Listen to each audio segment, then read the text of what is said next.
सच में आप इतना पढ़ लीजिए, आप कोई न कोई जॉब तो पा ही जाएँगे। दरअसल बात यह है कि उत्तर प्रदेश सरकार ने लगभग 50,000 आने वाली वैकेंसीज़ के लिए सिर्फ़ एक परीक्षा करवाने का निर्णय लिया है। एज़ अ प्रीलिम्स वो परीक्षा होगी जिस परीक्षा को पीईटी पेट नाम दिया गया है, जिसका पूरा नाम प्रारंभिक अर्हता परीक्षा है। इसका सिलेबस जारी कर दिया गया है। आप ये बातें समझ लीजिए कैसे आप इसमें अच्छा परफॉर्म कर पाएंगे, आपको क्या पढ़ना है इसके लिए। तो इसके लिए जो प्रस्तावित पाठ्यक्रम है, तो सबसे पहले आप जान लीजिए कि 100 प्रश्न आने हैं। You have to face 100 questions. 2 घंटे में आपको ये प्रश्न हल करने हैं और जो पूर्णांक है वो 100 नंबर का है। कट ऑफ मुझे लग रहा है कि हाई जाएगी, क्योंकि बहुत कठिन इसका सिलेबस नहीं है। आप ये चीज़ें पढ़ लेंगे, बहुत ज़्यादा टफ लेवल की नहीं है, आसानी से पढ़ सकते हो, आप आसानी से परीक्षा क्रैक कर सकते हो। आने वाले महीनों में परीक्षा होने जा रही है।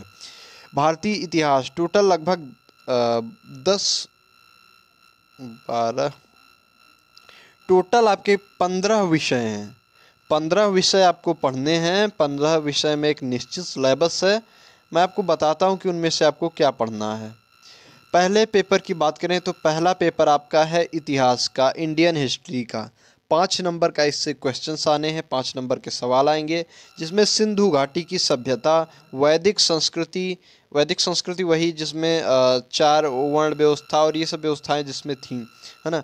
बौद्ध धर्म में उसमें बेसिकली गौतम बुद्ध का आपको जीवनी एवं शिक्षाएं ये सब पढ़नी है। और उसके बाद जैन धर्म, महावीर की जीवनी और शिक्षाएं जिसमें पिटक सिटक ये सब चीज़ें थी, त्रिपिटक और ये पिटक जिसमें था, ये सब चीज़ें आपको पढ़नी है। फिर मौर्य वंश में सम्राट अशोक का शासनकाल पढ़ना है। गुप्त वंश, उसमें समुद्रगुप्त और चंद्रगुप्त द्वितीय पढ़ना है। तो उसमें क्वेश्चन कैसे आते हैं, जैसे उस काल की आपको मुद्राएं पढ़नी है, पितृसत्तात्मक समाज था या मातृ सत्तात्मक था, और ऐसी तमाम सारी चीज़ें ये आपको पढ़नी है। हर्षवर्धन, तो हर्षवर्धन के समय कौन सा विदेशी यात्री भारत आया, या ऐसे करके क्वेश्चंस बनते हैं। राजपूत काल उसके बाद पढ़ना है। सल्तनत काल, मुगल काल, मराठा, ब्रिटिश राज का अभ्युदय, प्रथम स्वतंत्रता संग्राम और ब्रिटिश राज्य का सामाजिक आर्थिक प्रभाव, ये चीज़ें आपको इतिहास में पढ़नी है। फिर इंडियन नेशनल मूवमेंट है, भारतीय राष्ट्रीय आंदोलन। तो राष्ट्रीय आंदोलन का मतलब स्वाधीनता आंदोलन के प्रारंभिक वर्ष, मतलब शुरुआत में स्वतंत्रता आंदोलन क्या क्या हुआ, किसने किया, ये चीज़ें। स्वदेशी व सविनय अवज्ञा आंदोलन, महात्मा गांधी व अन्य नेताओं की भूमिका, तो ये चीज़ें आपको पढ़नी है। क्रांतिकारी आंदोलन तथा उग्र राष्ट्रवाद का उदय। उग्र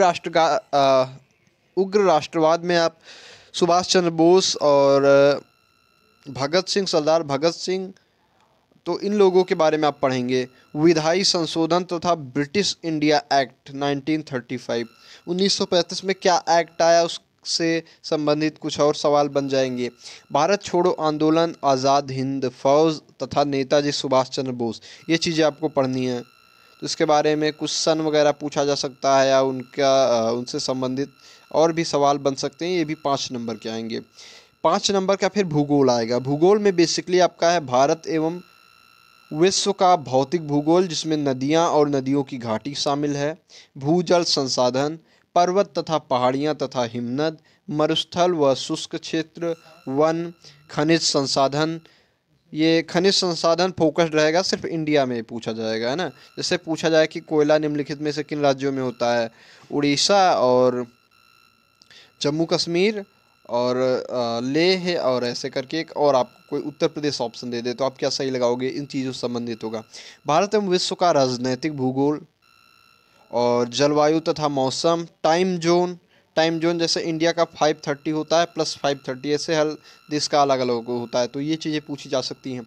जनसांख्यिकीय परिवर्तन तथा प्रवाम, ठीक है।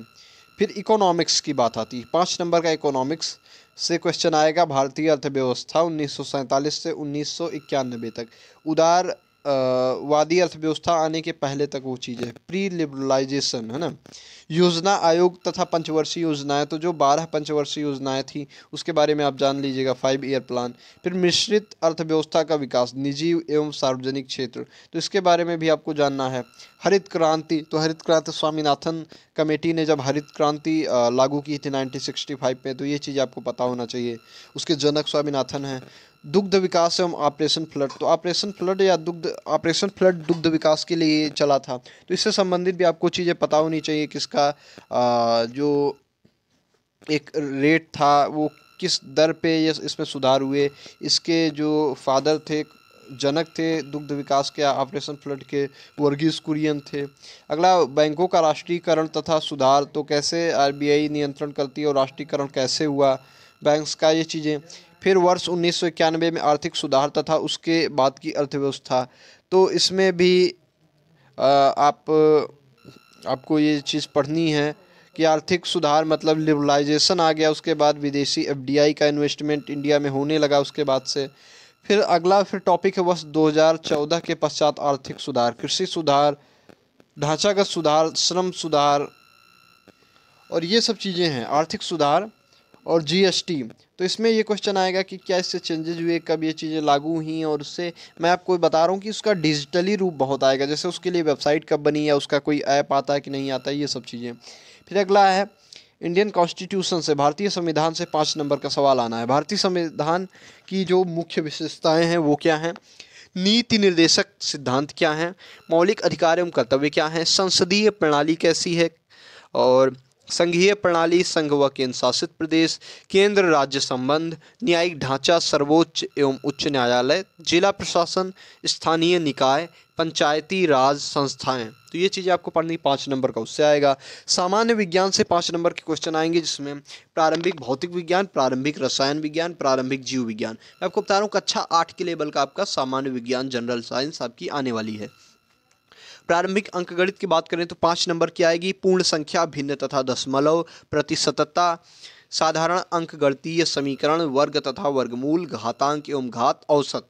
ये भी कक्षा 8 के लेवल की है। सामान्य हिंदी की बात करें तो ये भी कहने के लिए तो 8 और 10 के लेवल की है, लेकिन इसमें कभी कभी क्या होता है कि क्वेश्चन थोड़े बड़े लेवल के आ जाते हैं। 5 नंबर में आएगी, जिसमें संधि, विलोम शब्द, पर्यायवाची शब्द, वाक्यांशों के लिए एक शब्द, लिंग, समश्रुत भिन्नार्थक शब्द, मुहावरे, लोकोक्तियाँ, सामान्य अशुद्धियाँ, लेखक और रचनाएं, गद्य तथा पद्य दोनों की पूछी जाएंगी। सामान्य अंग्रेजी भी 5 नंबर में आनी है, जिसमें अंग्रेजी व्याकरण, इंग्लिश ग्रामर, अपठित गद्यांश पर आधारित प्रश्न। एक आपको क्या रहेगा कि एक स्टोरी दी होगी, जैसा अमूमन अलग अलग एग्जाम्स में होता है, इस स्टोरी से जैसे 2-3 क्वेश्चन पूछे जाएंगे, आपको उसको हल करना होगा, उसका जवाब देना होगा। तर्क एवं तर्क शक्ति, लॉजिक एंड रीजनिंग, 5 नंबर का इसमें भी क्वेश्चन आएगा। वृहत तथा लघु, जिसमें कहते हैं ना कि वो उससे बड़ा है, वो उससे छोटा है, वो उसमें तो कौन बड़ा है सबसे, रमेश बड़ा है, ऐसे करके क्वेश्चन आते हैं ना।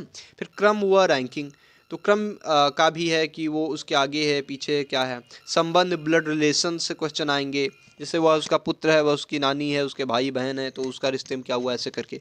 समूह से भिन्न को अलग करना, तो समूह से भिन्न को अलग कहना, जैसे 4 ऑप्शन रहेंगे, इसमें सबसे अलग कौन है।